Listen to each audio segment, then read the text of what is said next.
Candy cigarettes aren't just a head-scratching relic of the past. They were once used by tobacco companies to train kids as the next generation of replacement smokers. But were they also responsible for future gambling addictions?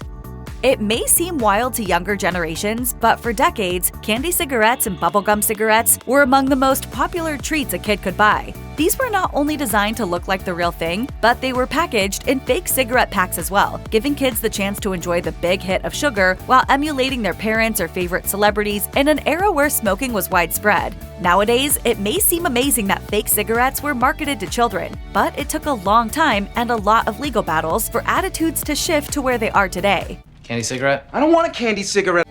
It may come as a surprise to learn that candy cigarettes are alive and well, just without the word cigarette attached to them. You can still buy fairly realistic packs of the candy, and they're easy to recognize even without the word cigarettes displayed on the packaging anymore. They may call themselves sticks or something similar, but the graphics on the package are unmistakable. You'll find them either online or in stores that carry novelty and seasonal candies, as well as in a few supermarkets. You'll also find a couple of differences regarding how they're formed. For example, candy cigarettes no longer have the red dot at the end that make you look like you are inhaling and drawing in smoke. And gum cigarettes no longer have the powdered sugar you could blow out to mimic smoke. The cigarettes are also sold through smaller companies that aren't always that easy to contact. The lack of communication is likely a survival strategy. Companies want you to know the candy exists, but aren't too keen to be in the spotlight themselves, where they might attract the attention of people trying to ban their products. This doesn't always work out, as any connection between children and tobacco shines a light right back on these companies, such as when a child on the Toddlers and Tiaras reality show was filmed in a smoking pose in 2012.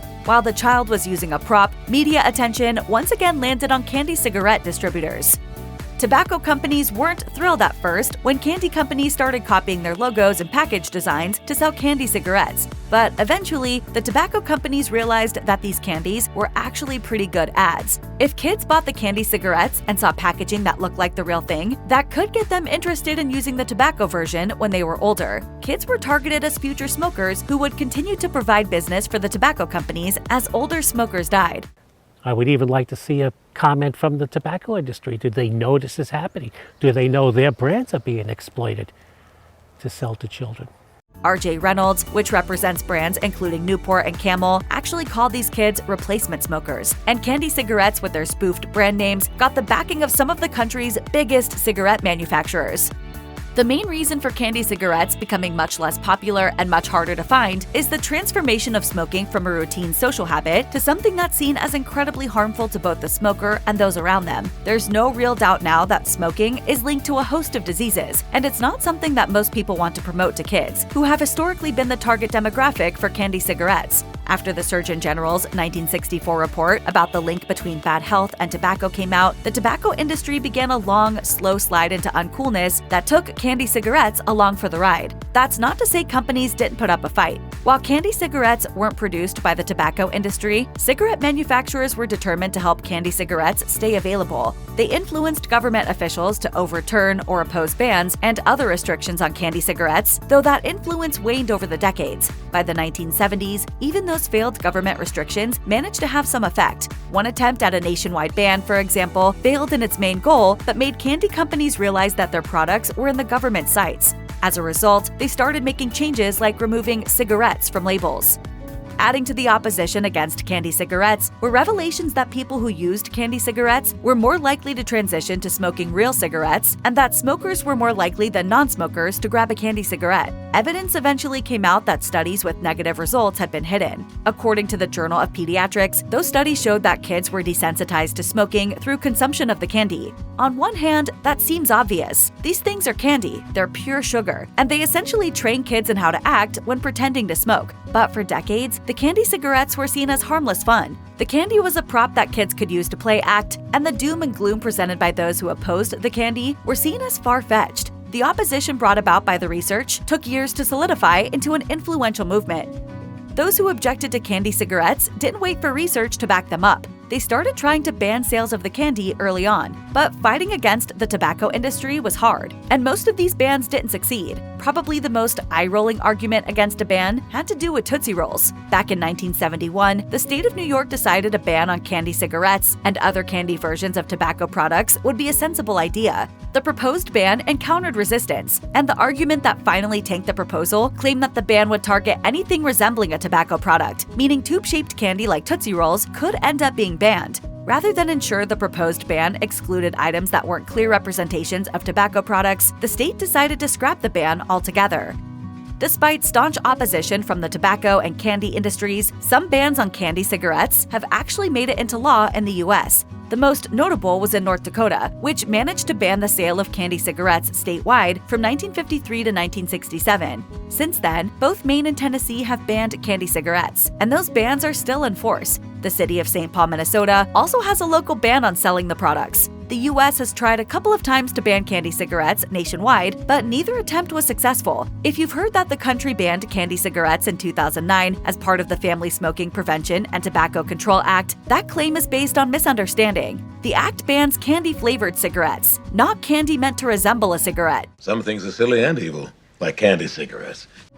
The US may not have banned candy cigarettes nationwide, but so far, at least 25 other countries have managed to place a partial or total ban on sales. Nations from Turkey and Saudi Arabia to Ireland and Norway no longer allow the candy to be sold, and the fact that they've been able to institute these bans has placed more pressure on the US to join them. This doesn't mean that every ban is totally successful. In Australia, the state of New South Wales banned cigarette candy in 1999, but a brand of chocolate cigarettes slipped through the cracks and showed up in stores in 2008.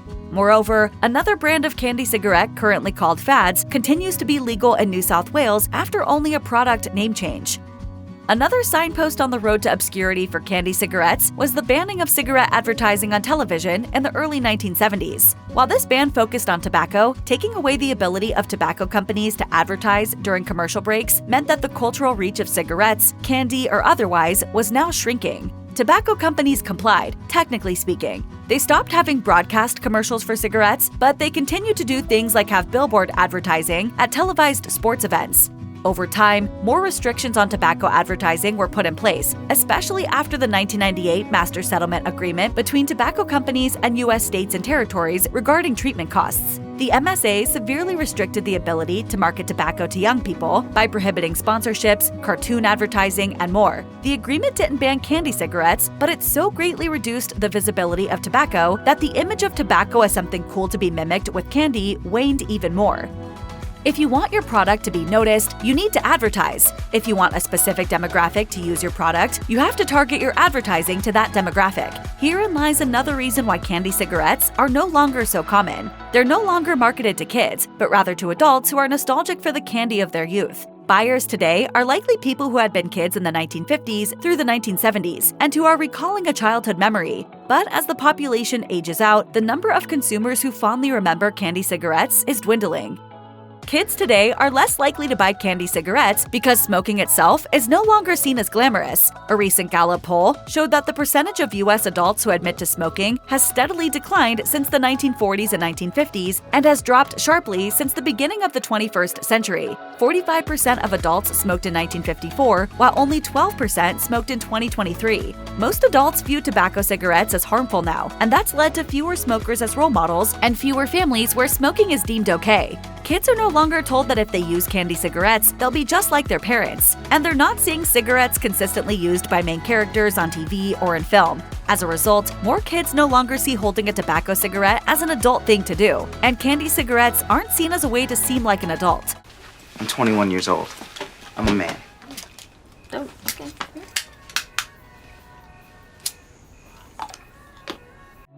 Talk to any baby boomer or Gen Xer, and chances are they bought candy and gum cigarettes as kids. And chances are they can still remember the gum and candy in detail, down to the gum's powdered sugar smoke and the haphazard red dye at the end of the candy version. That's how common candy cigarettes were. Yet the continued existence of the candy, even with some cosmetic and branding changes, can still shock former consumers and make them worry about the effects on kids today. For example, when WMAZ reported that a local market had been selling candy cigarettes in 2020, they interviewed a man who remembered the cigarettes from his childhood but still worried that they could serve as validation to children that smoking was okay. And Reddit is filled with surprised posts about the candies still existing and how strange it is that they were so normalized for so long. One Redditor didn't hold back when recalling the cigarettes, writing, "Holy hell, these things were/are plain evil."